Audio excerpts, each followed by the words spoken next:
Onyuhurrog fo onyo kerchen kamasinik.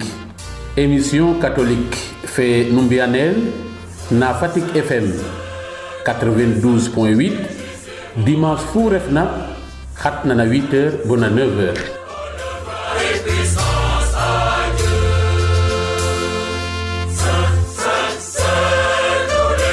Parole de Dieu et vie chrétienne dans le Sine. Votre émission religieuse catholique sur Fatick FM, la 92.8, tous les dimanches de 8h à 9h. La terre et tous ses habitants. Fogeswe fehuma fer ndalio fajam na émission catholique fe mbiana nun na dimanche fu refna onyuhurrog fonyo kertien kamasinig na Fatick FM 92.8 sone mbiantana nun mbetombet khan I etombetana nun a tiangate duke na dimanche fa et kander fe no xidole khan itektina nun na serer na tubab fona olof boya imbana no ke refna yegnit ke na diocèse Dakar fo yegnit ke na duwayne asinig khani betana nun itam winte duwe na semaine fanene injega odayo mak ndal na l'abbé Joseph Wagan Faye aref o l'abbé na paroisse fe andone ten ref o jahaw l'abbé Jo indal nang fadidi na jam yasam e onyhorof arom kama kenya kan winwa no ware fe ofika na lewansil fe nan kana dimas fanene émission ne ke bog fogwe wenambia na nun andef l'abbé Simon Niakh, l'abbé Jean-Félix Diandi, l'abbé Joseph Wagan Faye Fopog in Ochigen in Rosen. Je crois en toi, Seigneur mon Dieu. J'espère en toi. Indok émission nene bog fogwe na betandit a tiangate duke na dimanche fa bet kander fe no idole Rosen khar a tiangake ane a in khanne. Je crois en toi, Jésus Christ ressuscité des morts. Jokanyala pa abesimo mehesimna ofogasining fop wenanan gilwa in meke na Fatick FM. Cinkene han dawna nun ke acangate duke alaina no ngesne han. Acang a etan ale. Acang no safele esayi o tulero ha.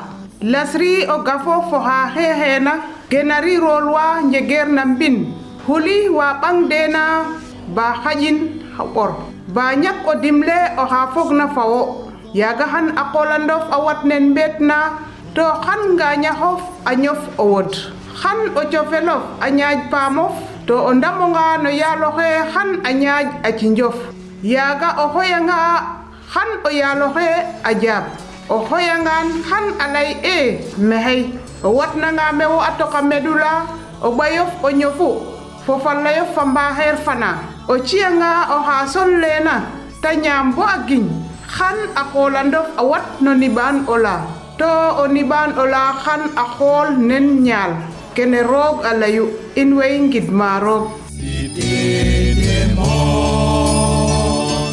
j'espère en toi.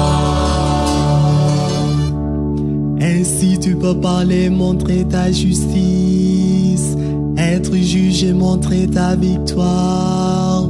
Moi je suis né dans la faute, j'étais pécheur dès le sang de ma mère, mais tu veux au fond de moi la vérité. Dans le secret tu m'en prends la sagesse. Acang adikander ale. Acang no letar oferan o le Paul fate dufane apotar abin ina kerchen ka Korent. Foges ya garu mamenun garim yeglid anu kumpa fanaro fo owag falay mbat ham ha bugimu antus andernun arefange Yesu Krista to Yesu Krista fanerengena na kurwa no new dole fo sadar bosenda garidum menanun falayes ponduleres na lewansil refe na falay ham fawag na gimnor winwa nda yifla fa dole lalto hogu nda hongimnun don kantok nokin nda adonel tok dole fana rog kene rog alayu inwe ngid marok.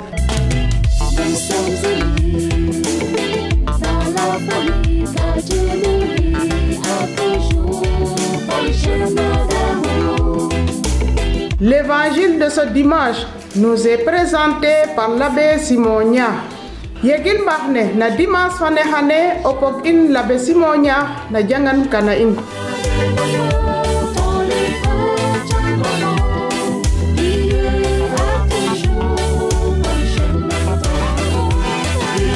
Onan ofelule Yesu Krista ne Mathieu fatedu fana abintuna na peakana Yesu ala dalbe umwaye nunde fu fojem olana adna fane nda fojem amasanga har naje madit kel jegate o njiriño leng arefange tadebel tafil to adakel nunde fu akola ndalana adna fane sate wage das ya tarifna to ko jong o kinnange haɓanda o lampa asagin noron nda kalo kan tok ndax ta holan wa ndefna kambin na fop nene akola nun a helu refit nakida kano winwa ndax ya danga ka apia pa honun da bo hotte danga afap nun fane refna nar janna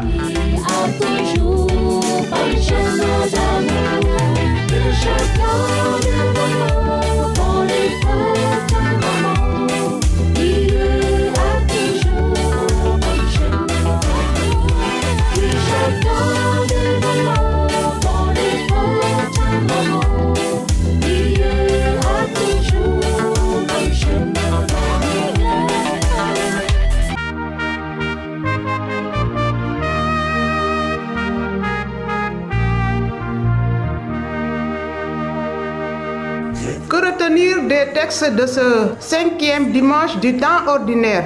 Voici les enseignements des abbés Jean-Félix Diandi et l'abbé Joseph Wagan Faye en séeréer, en français et en wolof. Har indam ka na cangate duke na dimanche fane hane refna dimanche so et kander fane no hidole so keke refu akatin ke l'abbé we achod ka in refna abbé Jean-Félix Diandi fa abbé Joseph Wagan hana tektin na séeréer na tubaab fo na wolof abbé Joseph Wagan in weyndal nang na jam na émission fane.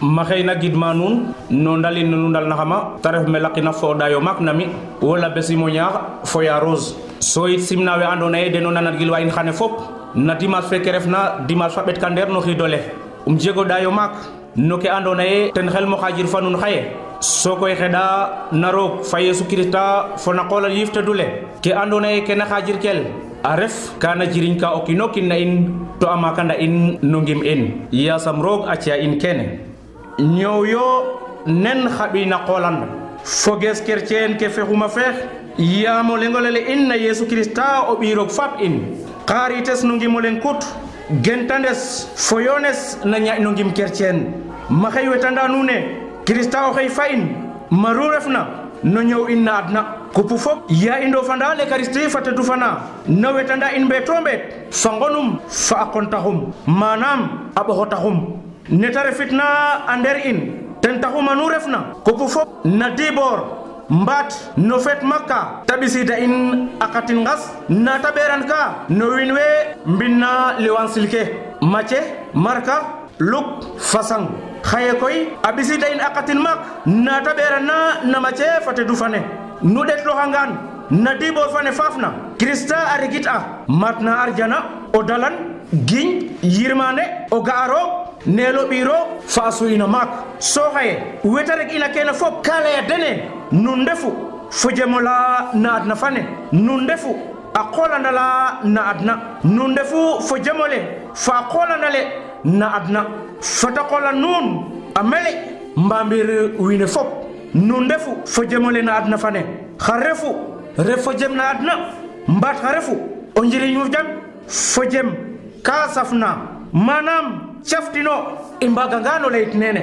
fojem keta da xana adna amaya boweli mel nda ke moñ la jego njiriñ ke moƴena o soxla no fo jamole ten refu caftine ta fi'a ten refu a cafanale ta safana fo jem paax ɓora refu muta warna o rok to roke maga ka mas ka jem a safana leng ref ke ten Krista ka bugo leya ine nan fo jamole saftin i mbaru ndef na adna nan fo jem saftin i mbaru ndef na adna mbu andona ye ka mas ge i mbaro ɓisid maga a safan bisid maga a safan koy refeye o yaqa nda ko waro xembana mu jama jegerna o bisid maga jam mu coono ndefna o bisid maga a ñootnax mu ngajora refna o bisid maga mbokatax mu xalola refna o forit xa konit timna den mu njicira refna o bisid maga calax mu andona ye tapale refuma o bisid maga ndigil mu yirmande jegerna o bisid maga yirmande nanu nen kene fop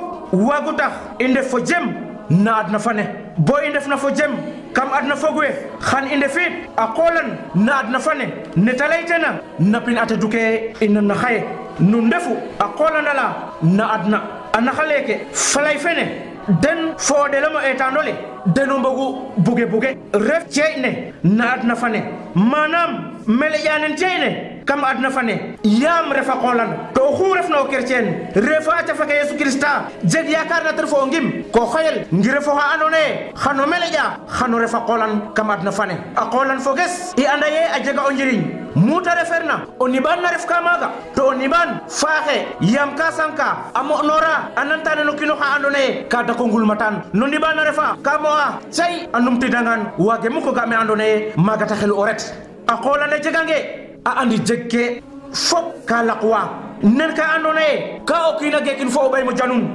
nangirango ma nda ka laqwang wagatinoga o lalangano ten mbala xano mof bo miñu ceyne ndigilo o leng wagirano fayit ta xolan yate watna Yesu Krista itam xatna ya andona ye adna fe a saka bo ndik bo me i ndef na xane o leng wagero ñuf a qola ndum so inanga ndefana a Yesu Krista ge i mbaro ndef a qolan yam na qolan tabuk i ñëw to a qolandit tabuk i ndef xar refa qolan foges wala o poges o kerceno xem layta refa qolan a fogaten ya o ñaƴa qolu waɗa qolu roka no qolu jala qolu xembana qolu leya qolu fi'a qolu layta xool soyit xembanta xool a soɓanga ye leyata xool xano jegna felonga to xano jegna faxna jegna roga bugna yamo sereer ka leya ye lay ke andona fi ke andona o wondoxanga o ɗan olof Njaay nena bo waxe lo xam def lo xam bo tede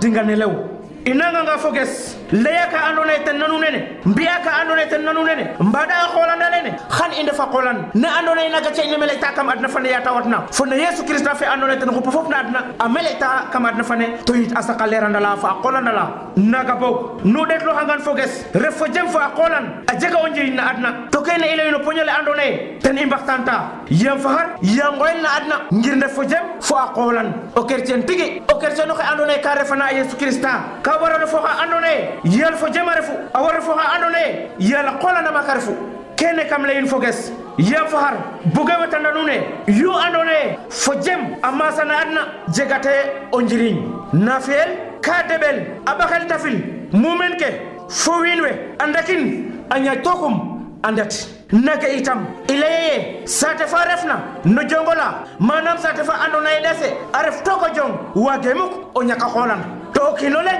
kaɓan ke o lampa a sagin noron nda ka lokan took ndaxte wago xolan kam mbine fo o maaxole a qolanda leeru yaago foges o sereer ka leye ngumba kama ndok njeekum tafil manam a refanel ka andona ye ne fidele ne ena na lewansil fe o lampale andona ye kaɓan kino ɓekin no ɗoyax njong mbala o sagin noron nda ko donkan ma andona ye maga na tax ka ta leran mbine ngumba kama ndok njeekum tafil a refanen ka andona ye Krista ka xoya in ngir ke i ndefna na qolan mbala i ndefanga a qolana lene a faño dayna in xa warimo refo kercien leye a qolan refum a qolanele a day ndokes wala ta day no mbines wala ta day no ɓasiles xa a qolanele ka waro jot ka waro ñaaj ka waro wis saax a ret mam jalta a ret marché a ret mam jangnita a ret muta an na o ref ref maaga a qola ndalene kam wara wa obisil maga ne andone naga isimte ngir yegli tit naga onano felule adna fe in koy meta refna gimame mi fa wes amaya ka andone ama saten to hit amaya ka andone anibana onibana mayana adna fe in afoga ten khanibana khene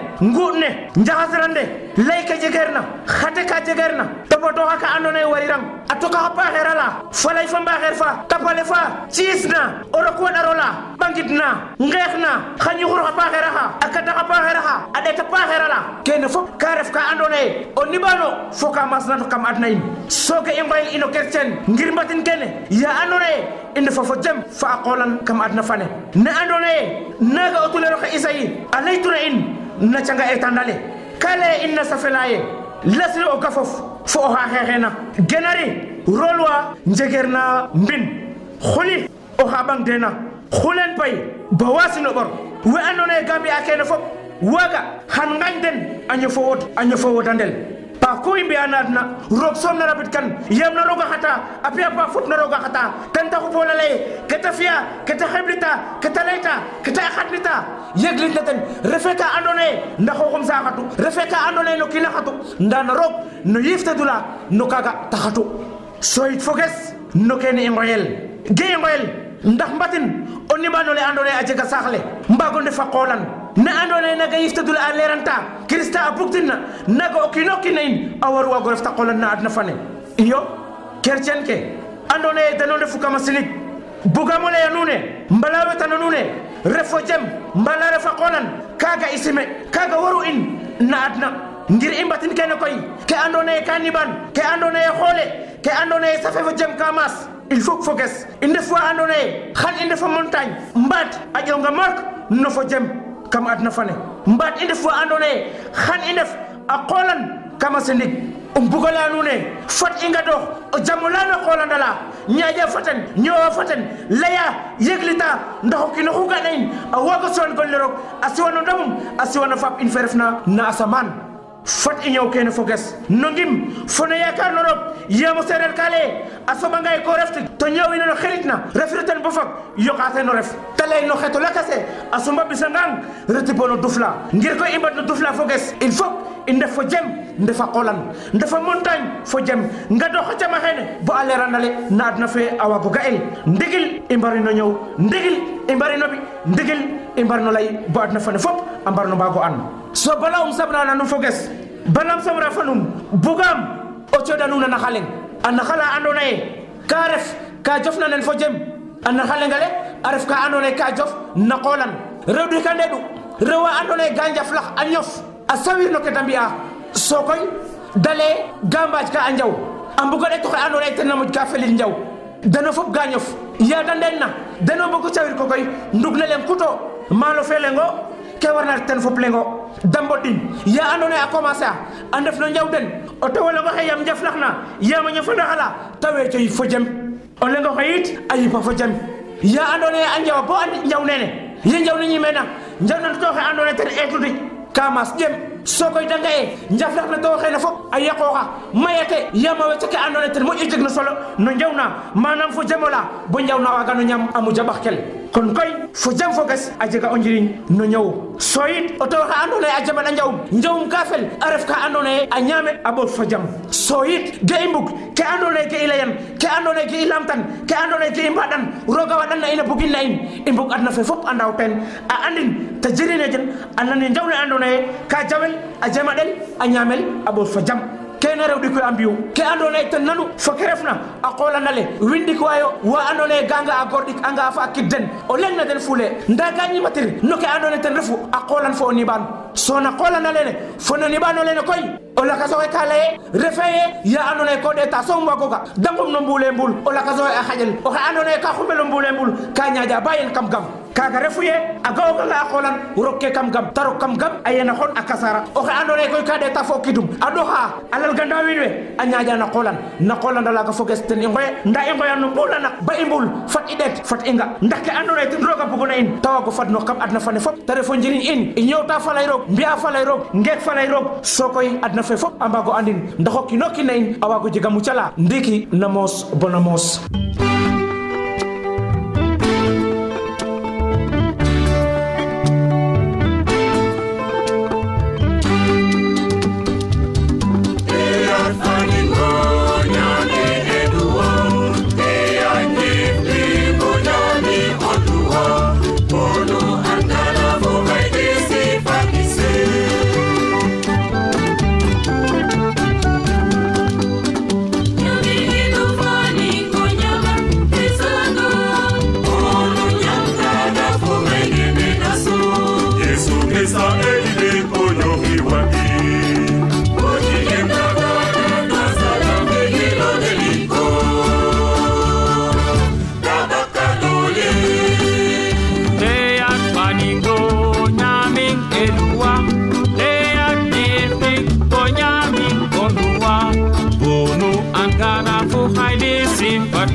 chrétien yi sumay mbokk ak gëm yàlla yi ñuy déglu na yiw ak barke Yeesu Krista sunu borom ak coofeelu yàlla bu ñu boole ànd ak ñépp ñi nga xam ne dibeer bu ne ñooy taaxirlu juróom-ñetti waxtu jot ngir ñu déglu seen émission ku nekk fi nga nekk ak ci li nga nekk yàlla na la sunu borom taxaw waaw ñi nga xam ne jàngoro dab na leen ñu feebar tëdd ci lalu hôpital mbaa ci kër yi may ñaan yàlla sunu borom oyofal seeni coono te wéral seeni cër ñi nga xam ne caabi féete na leen ginnaaw fàttewuñu leen yàlla na leen yàlla may xolub muñ ak yaakaar te ci kàttanu sunu borom bés dina ñëw ngeen dellu ci seen biir kër ñépp ñi nga xam ne ak li mu métti ñu nga sant yàlla ñu nga sant sunu borom yàlla na sant yàgg waaw borom bi leen na la neex nga saytu sunuy njaboot ak sa coofeel gu amul daayoo ndem sa yiw rekk lañu yaakaar defal ñuy yëg ndimbalam saa su ne chrétien yi sumay mbokk tey ci juróomeelu dibeer bi ñu ne ci atu jàngu bi ñu ngi wéy xuus dugg ci ministère public sunu borom Yeesu Krista maanaam cërum waare l'évangile kàddu dëgg gi kàddu dund gi gannaaw ba mu jéemantalee taalibeem ya ca dibeer bi weesu jéemantal leen yoonu mucc gi di yoonu béatitude yi tey baatu l'évangile bi dëggal na ne sunu borom Yeesu Krista a ngi wéy ba léegi ca kaw tund wa di wéy di waare ci kàddu yi mu yëkkati te macc mu sell mi baaxee ñu ko sunu borom Yeesu Krista àdduna te feddali d'identité chrétienne gune rax ci dolli teg ñu sas téere bu sell bi nee na ba taalibe ya dajee fa Yeesu ca kaw tund wa mu ne leen yéenay xoromu àdduna si su xorom si safajee lu ñu ko safale ji amul benn njëriñ lu dul ñu sànni ko ci biti nit ña di ko dëggaat teg ci naan yéenay leeru àdduna si dëkk bu ñu sanc ca kaw tund mënul nëbbu kenn du taal itam niitu def ko ci ronu ndab wande dañ koy teg ca kaw niitukaay ngir mu leeral ña nekk ci kër ga yépp chrétien yi sumay mbokk ngëneel yi xorom am ñun ñépp xam nañu ko xorom mooy joxe cafka xorom day safal waaye itam xorom mën naa tax ñam wi bañ a nëb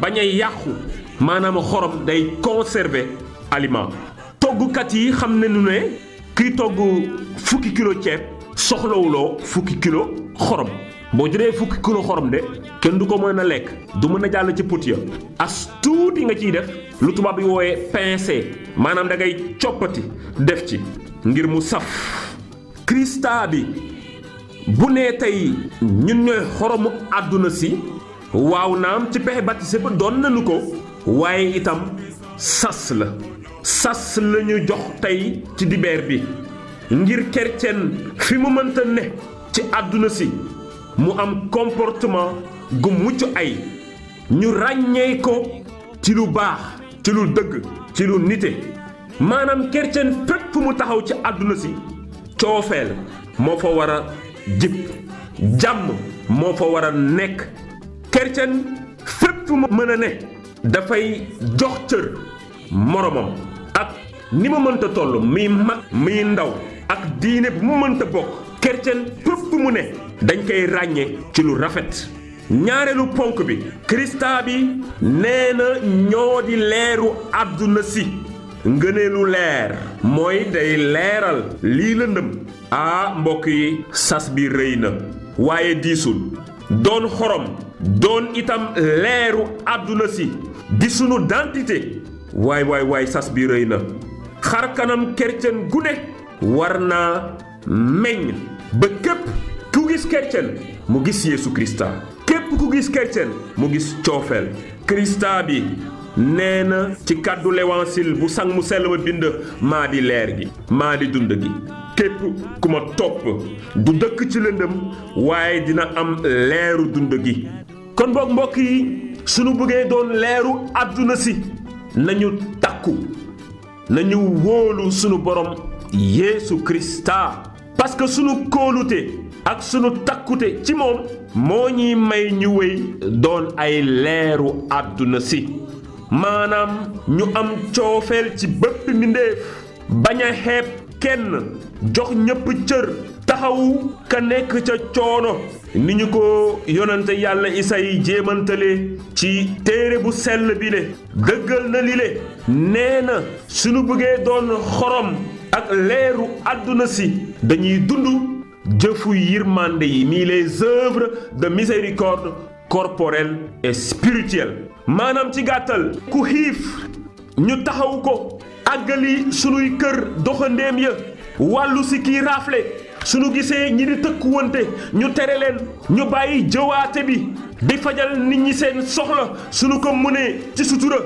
bañ leen a weer Pool mu sell mi yokku ci naan chrétien bu doonee leer ak xoromu àdduna si day fekk coono àdduna bi mu mën a dund du tax mu saalit coono bu ñëw fekki ko ci biir dundam da koy dénk Krista bi ndege moom jaar na ci coono bu la mën a fekk yow chrétien gi na nga taxaw temm xam ni coono gi dina weesu bés dina ñëw nga nekk ci jàmm bés dina ñëw nga nekk ci bànneex maanaam ki nga xam ne mooy xorom ak leeru àdduna si da ngay am taxawaayu ngëm di xool situation bu nekk ak bëtu ngëm bañ a parparloo bañ a saalit bañ a jànnaxe parce que doomu aadama yomb naa tiit coono bu ñëwee njàkkare bu ñëwee ñu jaaxle foo ne ni yàlla daa jeex Pool mu sell mi nee nañu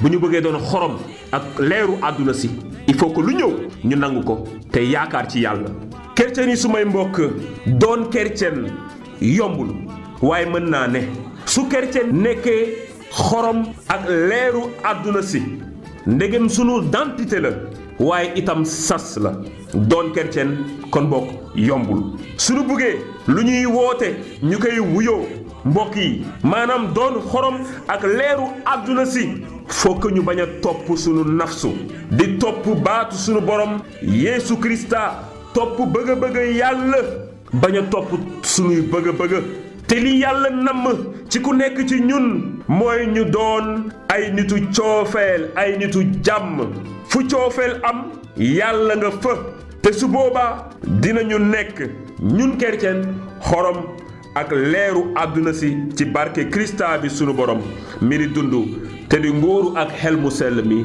moos be moos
Frères et sœurs, En Christ, amis auditeurs, que la grâce de Jésus notre Seigneur, l'amour de Dieu le Père et la communion de l'Esprit Saint soient toujours avec vous.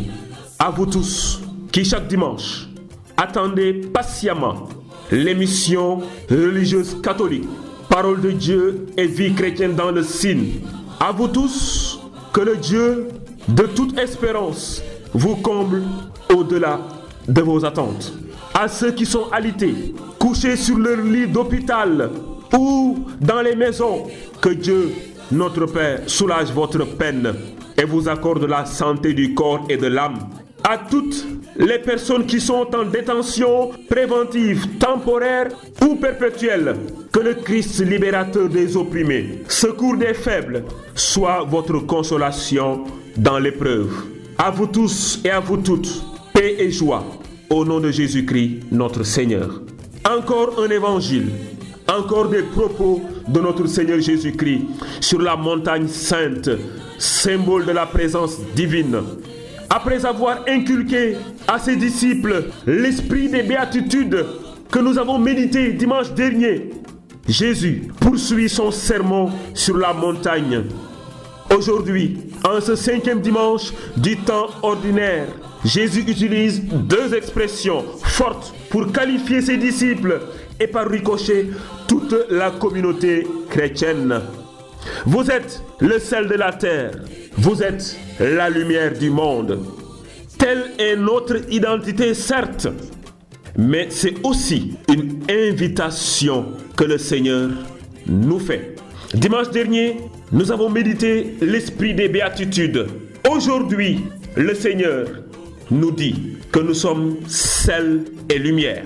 L'ordre n'est pas anodin ni hasardeux. On ne peut prétendre être sel de la terre que si notre vie personnelle a été convertie par le Christ, transformée de l'intérieur pour en faire une nouvelle saveur, une nouvelle lumière pour le monde. Ainsi, bien chers frères et sœurs, amis auditeurs, pour être véritablement sel et lumière, Jésus nous a donné la voie à suivre. C'est l'esprit des béatitudes. Cette voie faite d'altitude de douceur, d'altitude de pauvreté de cœur et de pureté. Cette voie faite d'acceptation patiente des persécutions. Cette voie faite du désir de paix, de justice avant la gloire personnelle pour annoncer l'amour de Dieu par l'exercice de la charité. Autrement dit, notre identité chrétienne de sel et de lumière peut se réaliser si nous sommes convaincus que nous ne sommes que les reflets de celui qui est le vrai sel, de celui qui est la véritable lumière, Jésus-Christ notre Seigneur. Et ainsi se faire comme lui, le serviteur de tous, sans esprit de vanité, ni de supériorité ou encore d'ostentation. Oui, bien chers frères et sœurs, amis auditeurs, le prophète Isaïe, dans la première lecture, nous donne des dispositions pour mieux incarner notre identité chrétienne. Il nous indique concrètement comment passer de l'obscurité à la lumière.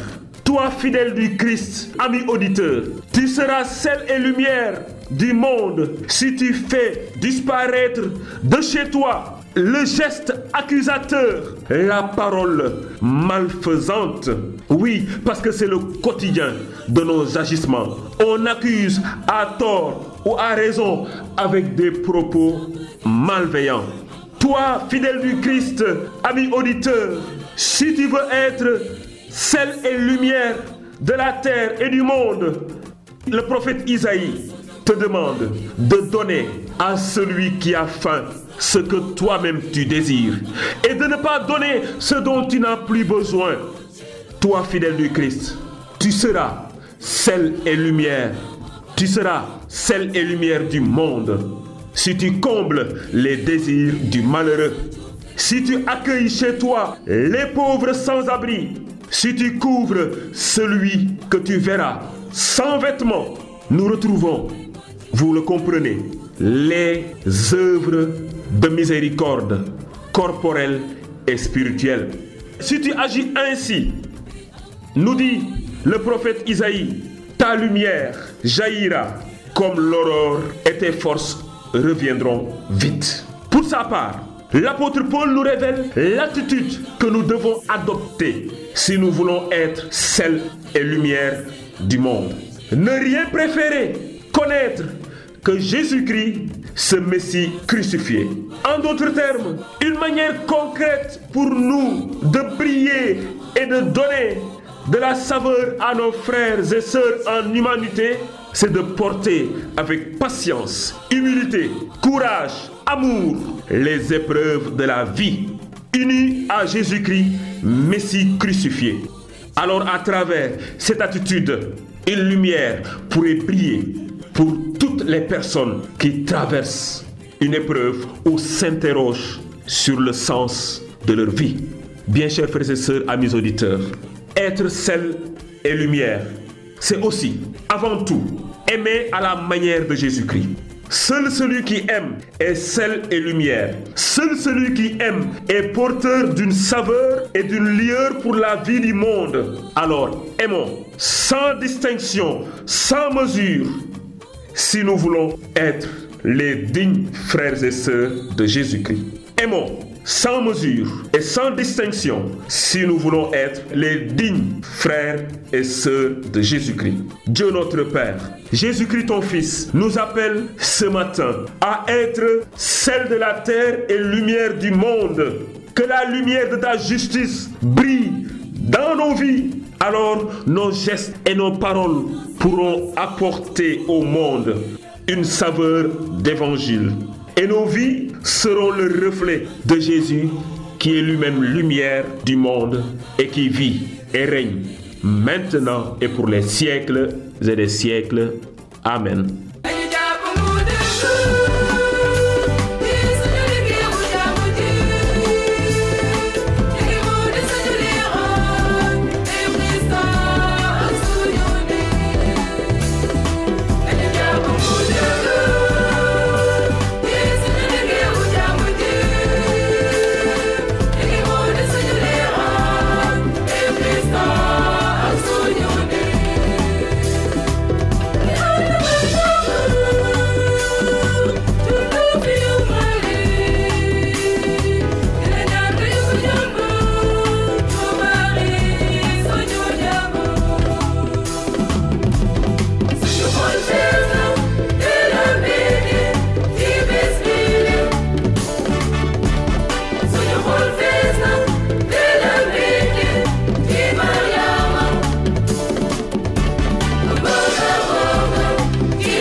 fogesuwe nanan gilo ha in injoka anjal labbe Joseph Wagan Faye na ware fambelu fannene ya imbanna men fogwe e inwe na kaja dikanere na émission fe ndalna Amari Rose Diouf no lay rolene fa labbe Roger Gomis ndax da layana in ka jofna no bo xotax na rogo yal katil manam la vie consacrée no anday dimanche feke e indokna o ten refu itam o jagle tena fop we bo xotna rog accorden ndax njallan mat ne rog xay ndaw na nun yeg nit ke na diocèse fe fo ke jofna na information manam yeg nit ke na doyenne fe na sinig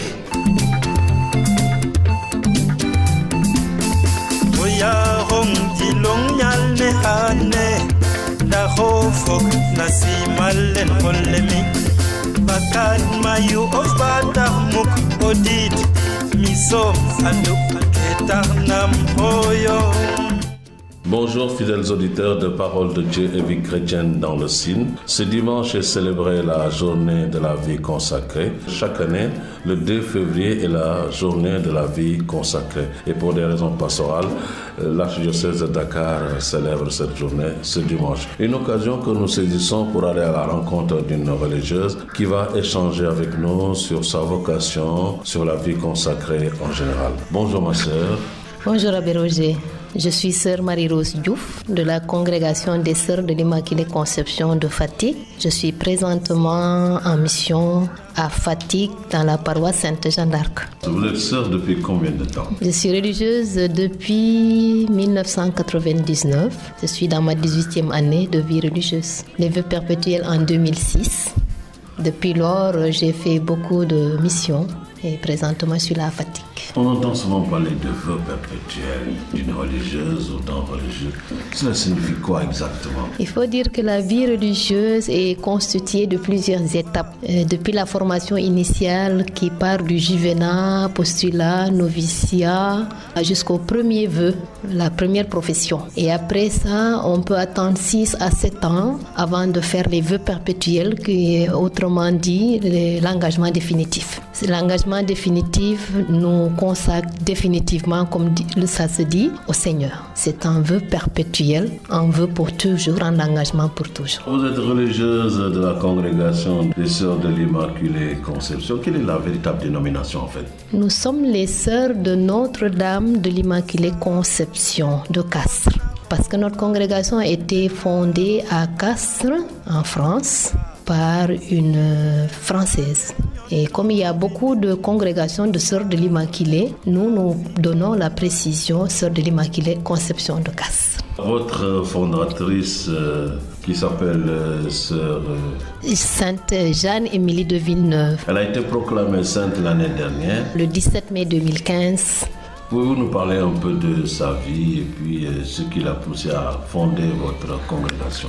Émilie est issue d'une famille très riche. Elle a connu une enfance heureuse aussi. Elle a perdu sa maman très tôt, à l'âge de 4 ans. Depuis lors, elle était devenue la maîtresse de la maison. Son père était maire de Castres. Et très tôt, elle a senti le désir de se consacrer au Seigneur.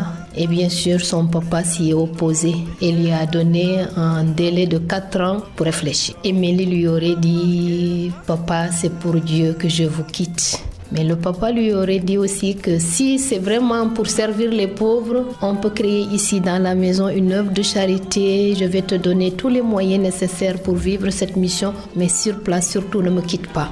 Mais Émilie n'a pas consenti à cela. Elle a respecté le délai que son père lui avait imposé, 4 ans. À la fin, elle a fait un cheminement qui l'a conduit jusqu'à la consécration, jusqu'à fonder même une congrégation. Au début, ce n'était pas son projet. Son projet, c'était d'aller dans la congrégation des filles de la charité de Saint-Vincent de Paul. Mais avec l'accompagnement de ses pères spirituels, ils lui ont fait découvrir que le Seigneur attendait d'elle de fonder une famille religieuse. Et c'est là qu'est née la congrégation des Sœurs de Notre-Dame de l'Immaculée Conception de Castres le 8 décembre 1836. Est-ce le même chemin que vous avez suivi pour devenir religieuse? Oui, j'ai toujours été attirée par les Sœurs de l'Immaculée Conception. Au début, j'entendais parler de l'Immaculée Conception sans trop comprendre. Et j'ai ressenti aussi le même attrait qu'Émilie, consacrer ma vie au Seigneur. Et cela s'est passé très tôt dans mon enfance. J'étais à l'école primaire et j'étais pressée qu'on nous distribue les fiches à remplir. Et le moment venu, j'ai eu à remplir comme quoi je voulais être Sœur de l'Immaculée pour déterminer ma vocation, que je voulais être Sœur de l'Immaculée sans connaître les Sœurs de l'Immaculée Conception. En cherchant, j'ai pu les rencontrer, j'ai cheminé au juvénat et j'ai été aidée. Entre-temps, j'ai eu un autre attrait. J'étais attirée par les sœurs moniales de Saint-Benoît, les bénédictines de Kerguilaï. Et bien sûr, j'ai dû aussi faire une expérience là-bas, toujours guidée, accompagnée par mon père spirituel. Et au bout du compte, rien n'était confirmé parce que dans le cheminement, il faut dire, il y a des doutes. Quelquefois, on est bien...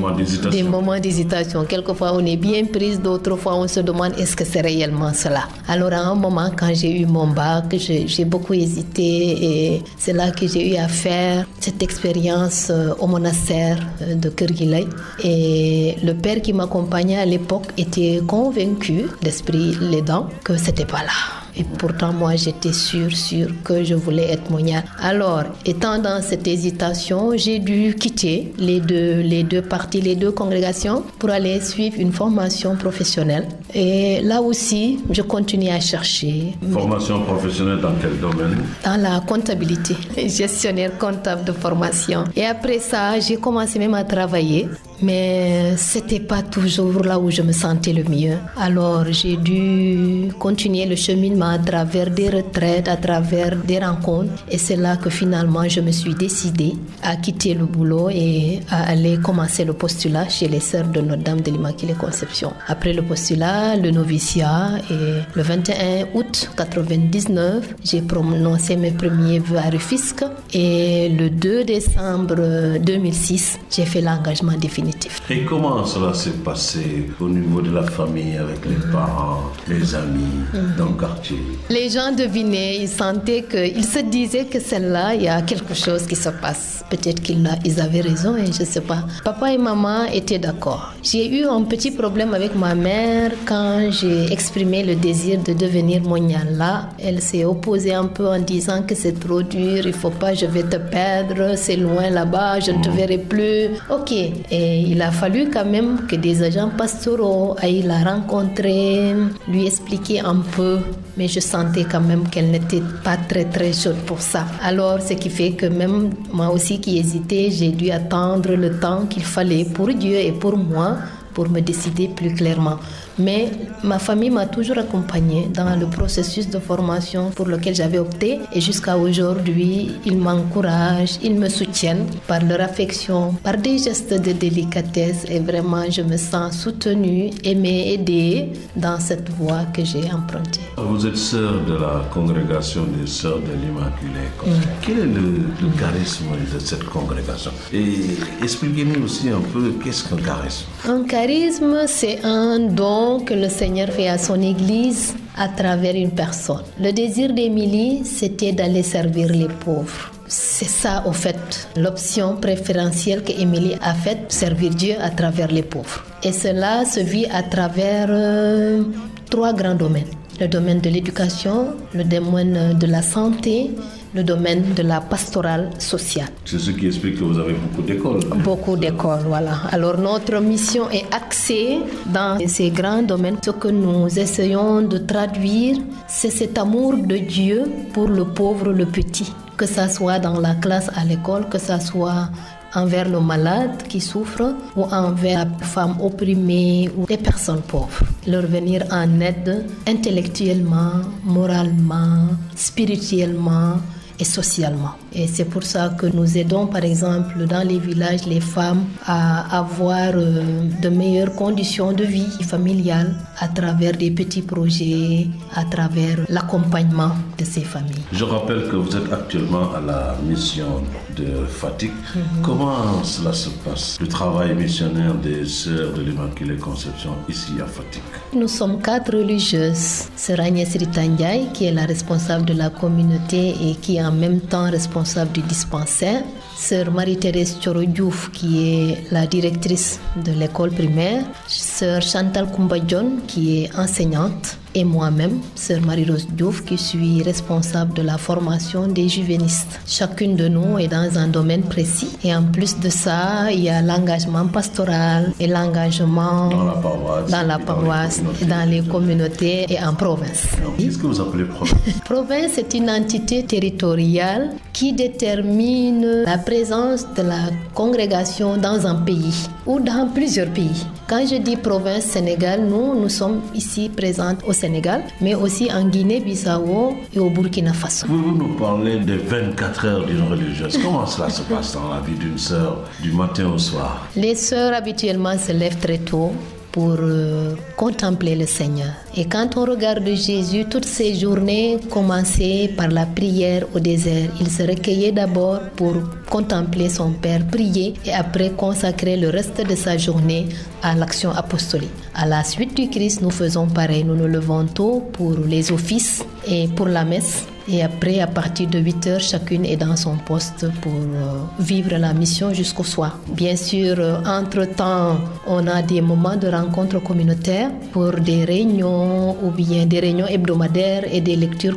communautaires aussi hebdomadaires. Bien sûr, après la classe ou le dispensaire, il y a d'autres missions qui nous attendent. Toute la journée est consacrée en tout cas à la contemplation et à l'action. À la prière d'abord et à la mission et à la prière après. C'est un retour, hein? On contemple Dieu, Jésus, on va travailler et on revient aussi. Ma sœur, nous arrivons presque au terme de cette interview. Et si vous aviez un appel à lancer aux jeunes filles, que leur diriez-vous? Je dirais aux jeunes filles que la vie religieuse est belle.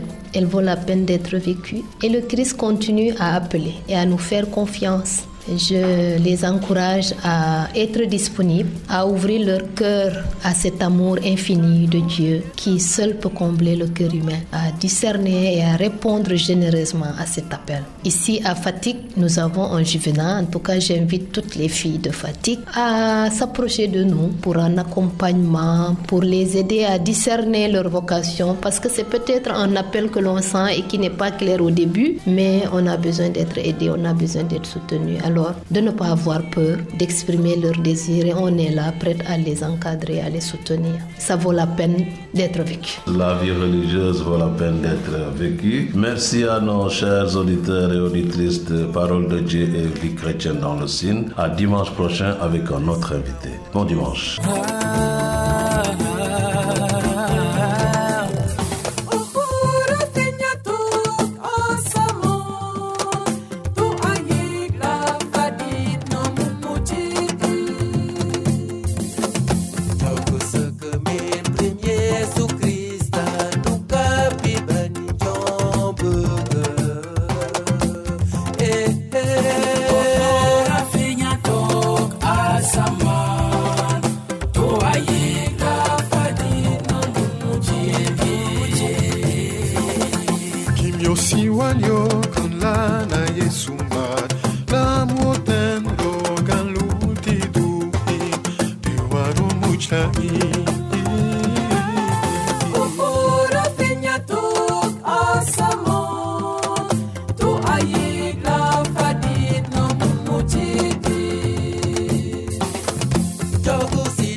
Jokanyal Labesimo, Jokanyal itam wenatan gilwa inmeke na Fatick FM 92.8. So jinkene handaw nanun winte duwe kam semaine fane. Dimas refna nyal petik nongol février agat fate du fane. Tening refna nyal beta foleng nongol février Paul fate du fana miki foyonum defna martyr. Ardaba nyal beta dak nongol février Joséphine Fatedou Fana Bakita, pa Jérôme Fatedou Fane. Archemes, refna nyal betanak nongol février, Apolline Fatedou Fane. Samedi, refna nyal harbay foleng nongol février, Notre-Dame de Lourdes.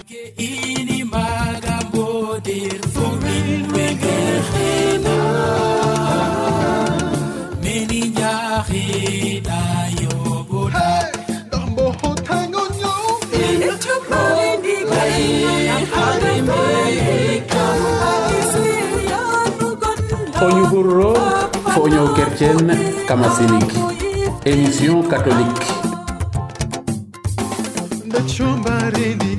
Nakam adnafane numbatise ya nugonla fafana fo benga fo yifte dula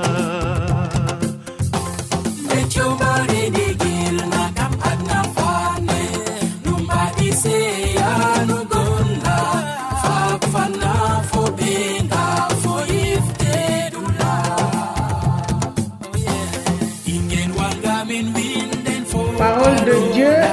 chrétienne dans le Sine, votre émission religieuse catholique.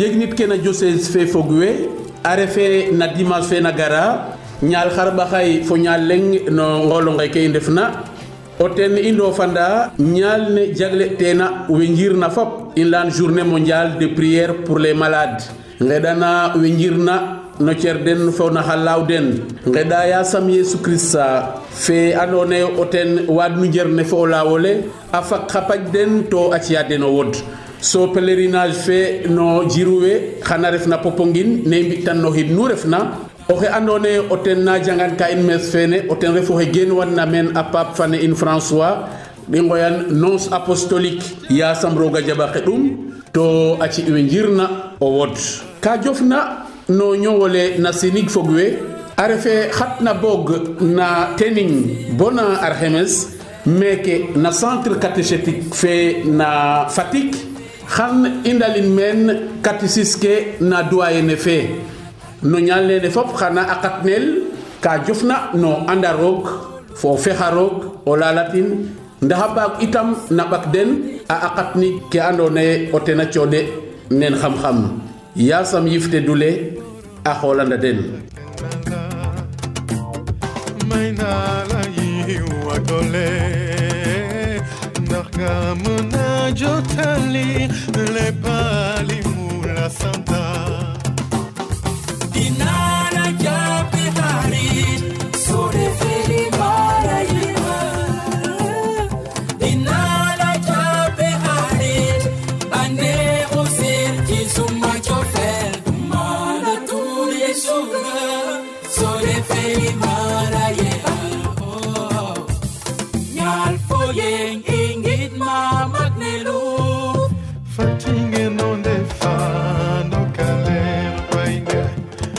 Parole de Dieu et vie chrétienne dans le Sine. Sur Fatick FM 92.8 tous les dimanches.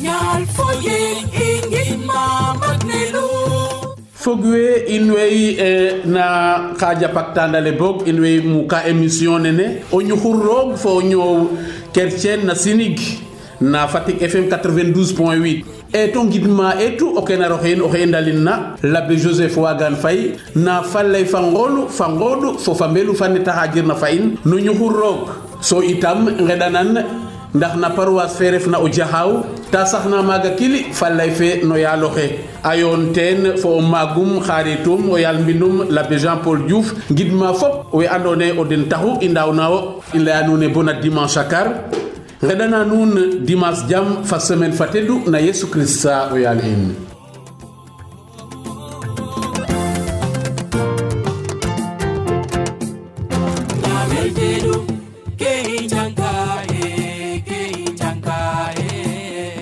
Samuel afina teref nyowirin bokiri Chalel na bayin sub tejer Krista ya Samuel sub te dinna Ramel dedu kehi janka ya Samuel afina teref nyowirin